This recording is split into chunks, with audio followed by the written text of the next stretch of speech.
Hey, it is Sapphire, and I'm here with my May and June check-in for the ERT, muscle testing, and general cut that I've been doing after kind of getting out of burnout.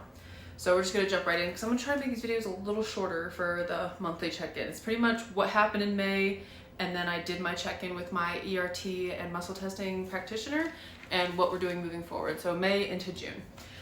Recap for May. It was a hell of a time. I started out feeling great, and I was working out and feeling really confident about going and working at the hospital and starting another job, full-time job at the PACU. It's PRN, but I have the ability to go full-time. Really looking forward to it. And then I ended up getting an infection in my finger, a really deep cut, and I ended up on antibiotics for a week. It made me, I just don't do well on antibiotics. I have weird reactions. I feel really sick, and it made me exhausted. And actually, Logan got a big cut on his hand too training, and he got an antibiotics, and he was like, oh yeah, this is fucking exhausting. So that was pretty rough. And then right as I was getting to the end of the antibiotics, I started precepting. And the first day, I ended up not even going because I didn't sleep. I have this weird thing where I cannot sleep when I know I have to wake up early or I get nervous or something. I think it also was because I was like the few days of antibiotics. So I ended up skipping a week and having to start a week later. 4:30 wake ups and starting work at 5:30. It's a little bit of a drive. I haven't moved to that part of town yet. And it was great. I love the job. It was a lot to take in and like talk to so many people in a day. I'm just not used to that, especially in the ICU and just kind of like doing my own thing. Like working with someone all day was a challenge. But overall, I really loved it. I only did 4 weeks of precepting, and I had my first shift on my own this past week. I love the job. I love the idea that I get to use a lot of my ICU skills still, and we get high-level patients, but it's not a constant stress of one patient all day long, or like, I just really like it. We'll leave it at that. So I'm doing good with that. And then our relationship went through some tumultuous times. It was really just, we live in a really small space, and I am just not transitioning well to sharing that small space with someone who doesn't have the same standards as me. And it was a very simple like relationship conversation, but it led into a really deep conversation about us and our goals. And like, he has been waiting for the UFC to call for so long, and it's getting to the end of how long he can wait and just train full time for this. And I've been in burnout for so long, and I was like, all I want to do is travel and see the world. And it just feels like I just keep moving from place to place to make this work for us. And he was just like, why don't you just take 2 months off? Like, you have this PRN job. If you can work around, just go to the beach for 2 months. Like you said, that's what would heal you. So just go. I was like, hell yeah, I'm gonna do that. Like, I had to stack my job in a very specific way of working like a complete week straight before I go, and a complete week straight when I get back to make this work. But I was like, I can do that for a month at the beach to reset and be out on the beach and actually write this book. It just felt like everything was falling together, and I was really excited about that. And then everything changed for the summer. Like, I'll get into the ERT, but we did the ERT, and then everything started like falling in place, and I got a place at the beach, and I got a place for Evergreen for August, and we're gonna be apart for 2 months. And then, which is like scary, but also I think good for me just to kind of get that stability in myself again, where I'm not just working the whole time and going on a little adventure. And then I'm doing my ketamine therapy. I got accepted to that program again to go back there in August to California. This week I'm going to Montana for my birthday for a long-range rifle course. That is a mouthful. I'm so excited. I've always wanted to learn this. It's going to be for elk season, but I'm pretty sure he was a scout sniper in the Marine Corps. Forgive me if I'm wrong on that, JJ, but he did something with long guns in military, and he hunts and he was just in New Zealand hunting. So excited to learn from him. So it just became a gypsy summer really quick. And then Logan got the call, and he is on Contender Series in August. So I will be going to Montana, coming back, working a week straight, going to Asheville and then Wilmington for a month, and then coming back, working for a week straight, and then going to California, coming back, picking up the dogs, spending the weekend getting ready, and then going to Nevada to see Logan fight, and then coming back, working a week, and then moving into a new house. So that is what life has done for us right now. I'm super excited, but I have a lot going on with my health too, and so we're going to talk about how I am doing with that. Weight check-in, my weight went down 0.6 pounds. This is all the physical side of stuff. Weight went down 0.6 pounds, so like normal fluctuation, but also haven't seen the scale go down at all. in months, so that was pretty cool. I tracked calories extremely strictly, like tried to just get everything in there. Of course, there's like room for error, but I wasn't trying to hit a certain goal. I was just like, what's my body want? Some days I was eating 1,600 calories, some days I was eating 2,400 calories. I was just like, whatever you need, girl, we're gonna see what happens. I did that, weight went down a little bit, but I was naturally eating about 1,950 to 2,050 calories. I decided I want to start a cut. So I was like, we're gonna start it at 1,800 for this month and just see what happens. If I lose no weight, then my body's too stressed out for this. If I slowly lose weight, I'd rather slowly lose weight and maintain it for a long time instead of crash dieting. I have been lifting more. I changed my lifting strategy from 3 days a week to a 4-day rotation. And as long as I hit 2 days a week during cut, I know I'm gonna maintain my muscle. But that rotation, because I was struggling with like, it was upper, lower, upper, and then I would start over on upper. So sometimes I would have back-to-back days I could lift and that wouldn't really work. So now it's upper, lower, upper, lower. So if I lift 2 days that week, the next 2 days are, you get the drift. It just makes it a little easier to, some weeks I'm gonna lift 3 or 4 times a week. Some weeks I'm only gonna lift 2. So it makes the rotation of moving around my schedule. And I'm also adding in hiking days and running days. I went running for the first time. Oh, it was after the ERT, and that's a really cool story. So I'm gonna get to that. Cool for right now. So, the original plan was to start a step down where it was like 1,800, 1,600, and then until I lost 10 to 20 pounds. But I decided to not stress my body out as much, and so we're just gonna see what happens at 1,800. It'll be when I get back from Montana. We'll do a weigh-in. But we did our check-in for the muscle testing, and she said, okay, your body's ready. We're going to do a parasite cleanse. So allegedly I have liver flukes. Kind of tracks with everything I've been researching and what's been going on in my entire life and Lyme disease and all that kind of stuff. So we did a month of prep to get lymphatic and all these toxins kind of moving, which I have had trouble with lymphatic drainage and just getting puffy a lot. It has been getting better, along with my vision being a little weird sometimes. And in Eastern medicine, your liver's connected to your eyes, but then I would like stop for a day and that would go away. So I know it's not something that's like permanent. So I'm stopping those supplements and I'm starting a regimen for liver fluke detox. And it's gonna be 5 weeks of that. I'm terrified because if I see little creepy crawlies, I probably will. The thing is, I don't want to see anything come out. I just want to get better. But if I don't see anything come out, I'm gonna be like, is this really working? Is this? Because I know that this is woo-woo as fuck. I know that parasites are such like a trendy topic and like buzzword right now. It matches, and I just think it's one of those things that like intuitively I was like, maybe I should do this, maybe I should try it. And that's literally why I reached out to her. I was like, I think I need to do a parasite cleanse, but I don't want to just be throwing stuff in my body that I don't need to, or like heavy herbs and stuff like that. So we're just gonna try it. We're balls to the wall. We have 6 months of this. I'm just gonna go all in and see if this helps me. It's like my Hail Mary. So yeah, we're gonna start that for 5 weeks. And the cool thing is I'm gonna stay at 1,800 calories for this next month. No matter what my check-in is. My check-in is in like 2 weeks, and that'll be a month on 1,800 calories-ish, like around there. And I'll see what my body does. And then for 5 weeks, I'll start this parasite cleanse, which I'll have 1 week left. I'll be right at the end of it at my next check-in when I'm in Wilmington. And I'm interested to see if my body actually, like if it loses more after I do the cleanse, if I lose any at all right now, which like I feel like I should. I feel like I'm leaning out. Like my body was more relaxed and I've been able to sleep better and things are great between me and Logan and life's just better right now. So I'm a little less stressed. But I'm interested that if I stay on that, if I'll drop even more from like the toxic deload and being able to like flush my system of that and just being at the beach and relaxing. So it is very much like instead of forcing my body to be on a plan, we are just going to be very strict in the way of I want good data and see what my body does. But like I've kind of thrown expectations out the window of like, well, I'm doing, like I would do the math and be like, well, I need to lose like at least 0.5 pounds a week, so I have to do this. And if I don't lose that, then I need to edit it. I'm just like, all right, we're gonna do this, see what happens. And then if I really don't lose any weight with all of that, we're gonna do the muscle testing and see if she's ready for more.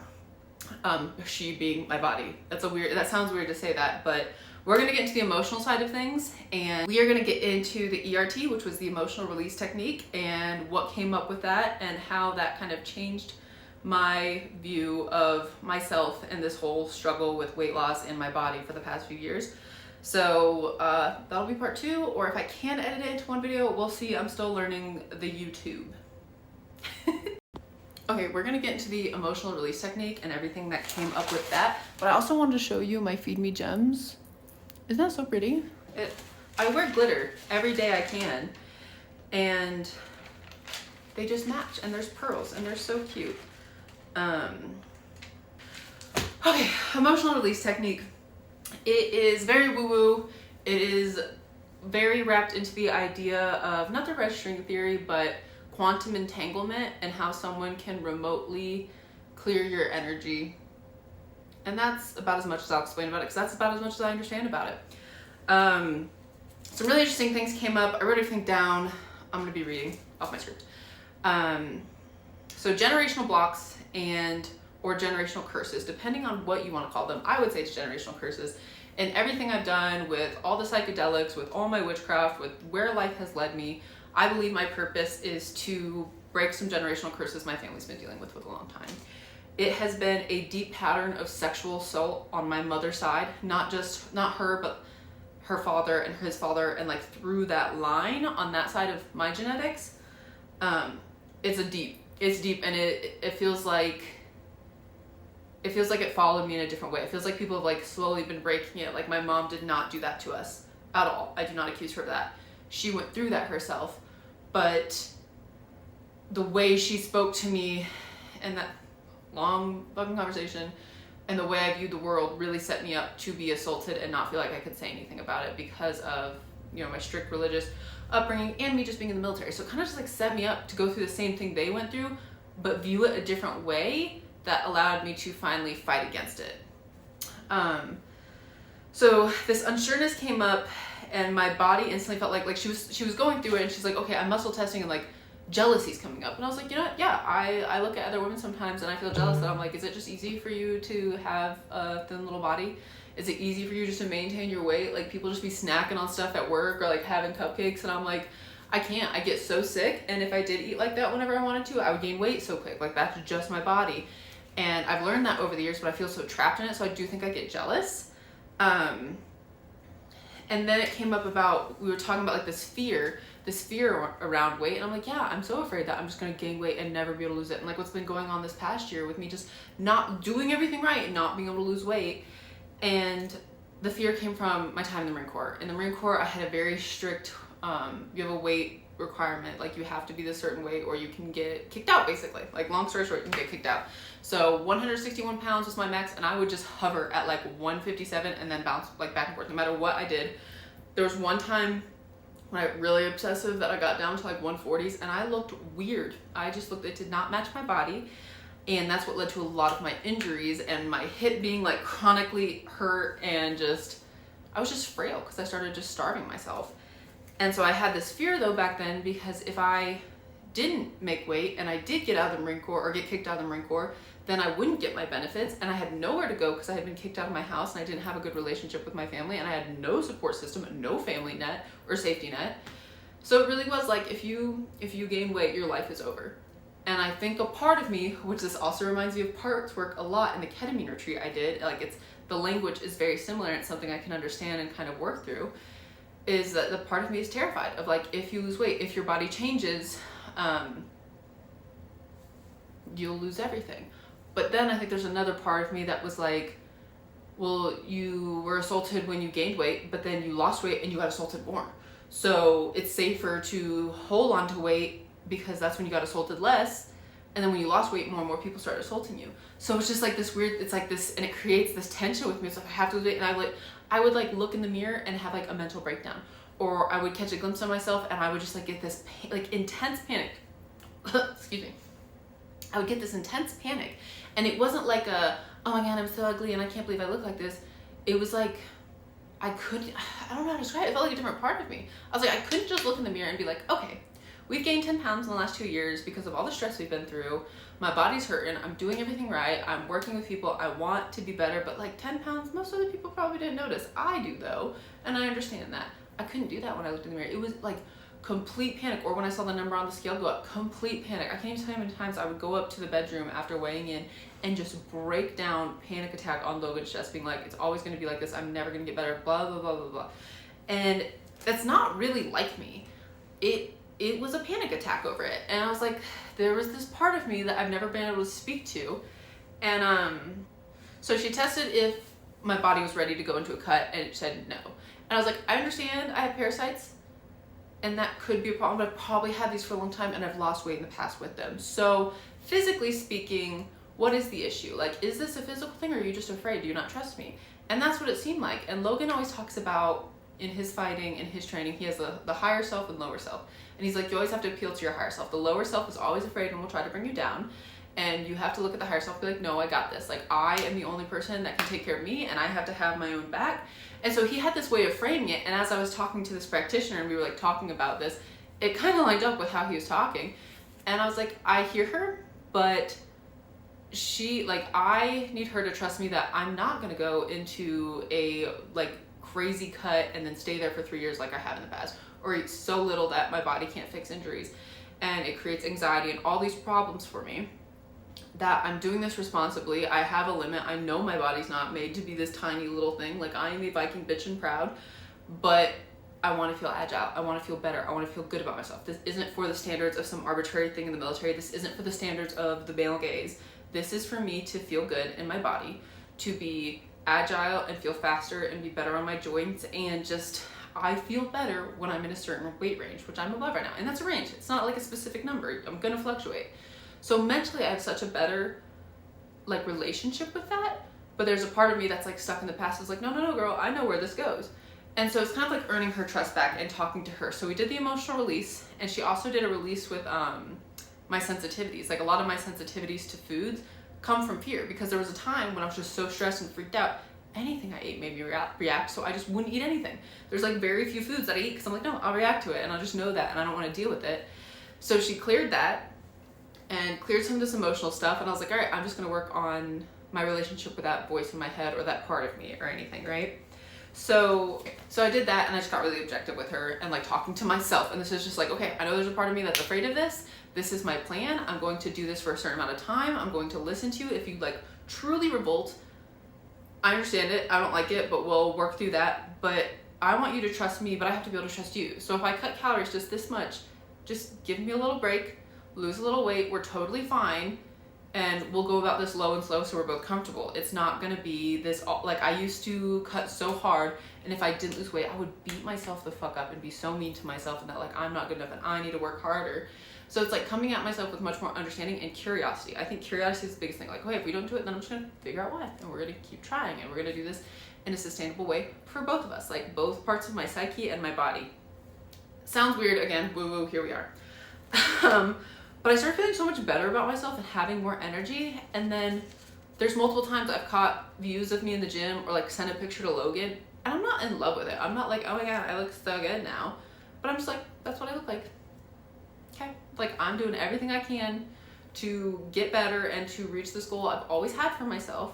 But I'm just not mad that my body's doing what it's doing right now, because I know how I got here. I know the fucking trauma and stress and sickness and illness and generational trauma I have been through, and I'm like, we are working on it. Like, that is evidently our purpose for this time being in our life, and I'm just cool with it. And I can catch myself in the glare. I can catch a glimpse of myself in the mirror at an unflattering angle or at a normal angle and just not love it and be like, damn, try again tomorrow.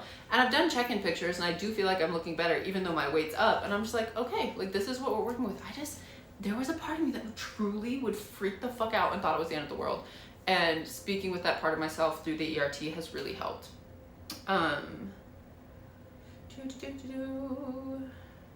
Yeah, that's kind of where we're at. So working on the relationship with myself. We're about to go into this parasite cleanse, and I also went to physical therapy.